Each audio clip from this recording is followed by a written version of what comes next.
Right from the start, Judge Boyd is already hinting at the biggest issue of this case.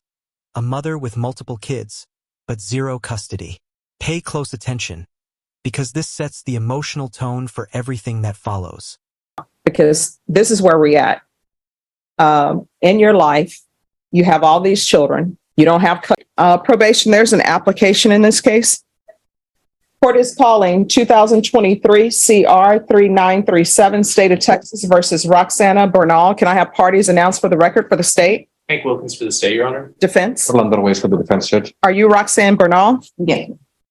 Defense, have you received all the discovery and did you review it with your client? I have, Your Honor, and I did, Your Honor. Court will find that the state is in compliance with discovery.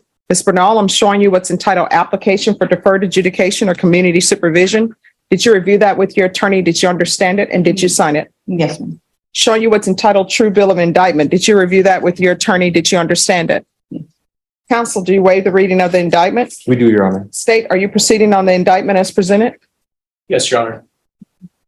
All right, I'm showing you what's entitled with the offense of possession less than 1 gram. That's a state jail felony. The range of punishment is anywhere from 180. If you have a plea. Quick legal insight. Deferred adjudication basically allows the judge to hold off on a conviction. If the defendant completes probation cleanly, the case can avoid becoming a final conviction. It's a huge opportunity if she can keep it together. Bargain agreement, the court does not have to follow your plea. If for any reason the court doesn't follow your plea and gives you more than you bargained for, the fact that you entered a plea will not be used against you and you will be allowed to withdraw your plea. Did you understand? Yes, ma'am. Did you understand you have a right to jury trial, a right for you or your attorney to cross-examine and confront any witnesses the state would call in the right to remain silent? Did you understand by entering this agreement you were giving? After reviewing state's exhibits 1 and attachments, the court will find there is sufficient evidence to find you guilty. Court will defer finding you guilty as you've applied for deferred adjudication. Are you proceeding with sentencing? Yes, Your Honor, we are. Anything you wish to say on behalf of your client? Just that the court follow the recommendation, Your Honor, and grant your deferred adjudication. All right. Do you have any children? What are their ages? I just had a newborn. He's 4 months. And then I have a 5, a 7, a 9, 11, and 13. So newborn, 5, 7, 9, 11, and 13. Yes, ma'am. Are you employed? Not at this moment. I'm looking forward.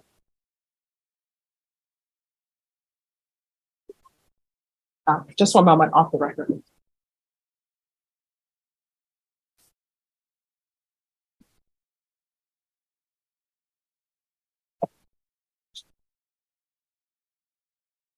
Let them know, because I realize how hot it is out there because it's hot in here. All right. Yes, thank you. All right, we're back on the record. Are you employed? Not at the moment. Are your children living with you? With my mom. Child Protection Services involved? With my newborn. Not my mom has the others.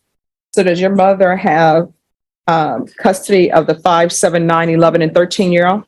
Were your rights terminated? No, they weren't terminated. I just have partial custody. Was Child Protective Service involved? What are the results going to be? And you need to be honest with me because I'm trying to figure out if you can be helped or not. This is a critical moment. When the judge asks about drug test results, she isn't just asking casually. She's checking whether the defendant is honest or just trying to survive the moment. Judges can usually tell immediately when someone's hiding Be something. helped or not on probation. Negative. All right. When's the last time you used drugs? February. Wow, huge emotional beat here. The judge directly questions why she keeps having children despite losing custody. This isn't just tough talk. It's the judge trying to break a destructive cycle. What do you think? Tough love or too harsh? February 6th. All right. We're going to do a drug test today. Yes, ma'am.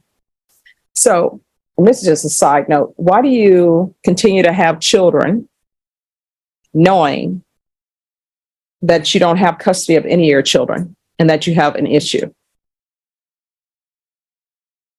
I'm not sure. All right. You're going to have to find out because this is where we're at. In your life, you have all these children. You don't have custody of any of them. You're not employed. And you say you're living with your mom? No, I'm not living. Who are you living with? I just live, at a hotel. It's a hotel. How are you paying for that? I do site, like, when I go to labor ready and stuff like that, but nothing, something like every day, no. All right, hotel to hotel is not going to be stable for your children. I And understand. Child Protective Services is not going to give you your children back if you're living from hotel to hotel. I understand. But if your decision is you have no plans to do what you need to do, then don't disrupt your children's lives. Don't keep coming back in their life, disappointing them. I understand. And now you know for sure how children are made and where they come from. So you're not ready to have children. You understand? And did you receive a CPS plan from CPS? Yes. Who is your CPS attorney? Big turning point. The judge is about to lay out conditions for deferred adjudication, and this determines whether she gets stability or spirals further. Notice how strict the requirements are: drug court, treatment programs, CPS compliance, and more. I don't know, right? I'm just asking, these are things that you should know because that case should, other than this case, that case should be one of the most important cases in your life because it's involving your newborn. I have it, but it's on my phone. Okay. All right. Anything you want to add, counsel? No, Your Honor. So this is what the court is going to do. The court is going to sentence you to 3 years deferred adjudication. If she completes what she needs to complete for CPS, of course, she can always come back and ask for early termination. But that's going to be 3 years deferred adjudication, a $500 fine that will be probated, CPS compliance, and probation. If you can look and see whether or not CPS has her in their treatment program. If they do not, we're going to do a referral to felony drug court because there was more than morphine in that vehicle. Referral to felony drug court. If felony drug court does not accept her, we're going to do a TAP evaluation, follow TAP recommendations. If TAP recommends inpatient treatment, we'll start with intensive outpatient treatment.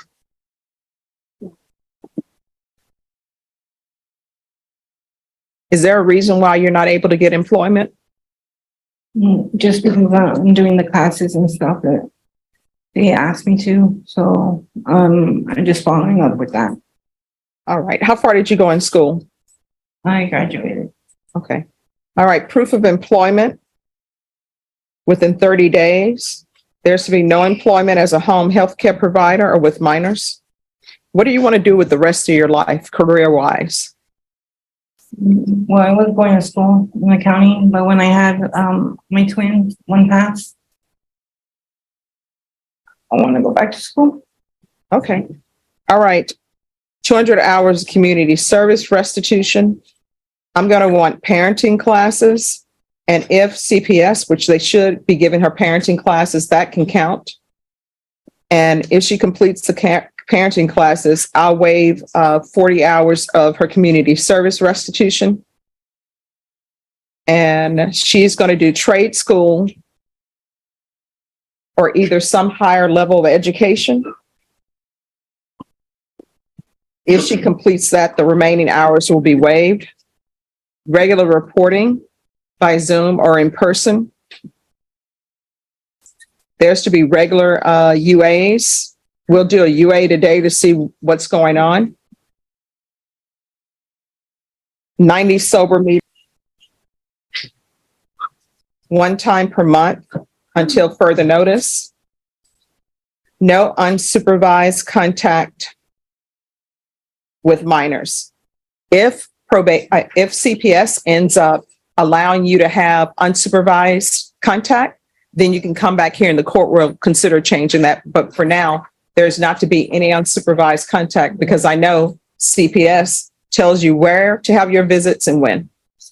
Probation, is there anything else you need? Is there anything else you need from the court? I'm going to show you what's entitled Trial Court Certification of. Final message from Judge Boyd, and it's powerful. This is where the courtroom turns into life advice. Don't only behave when CPS is watching. It's one of those moments that shows how much real-world responsibility weighs on these cases. Defendant's rights to appeal. Did you review that with your attorney? Did you understand it and did you sign it?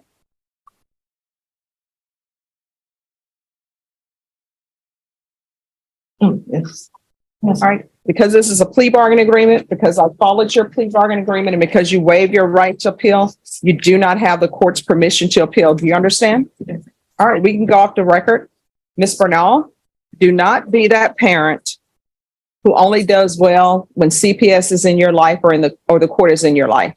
If you have no intention and you know yourself better than I do, your attorney, or even better than your caseworkers of probation, if you have no intention of doing what needs to be done to have your children in your life on a permanent basis and be a permanent positive influence on them, you need to just let them go. You understand? All right, good luck to you. Thank you, Your Honor. May we be excused? Ms. Bernal, is there anything else you need from the court? All right, good luck to you.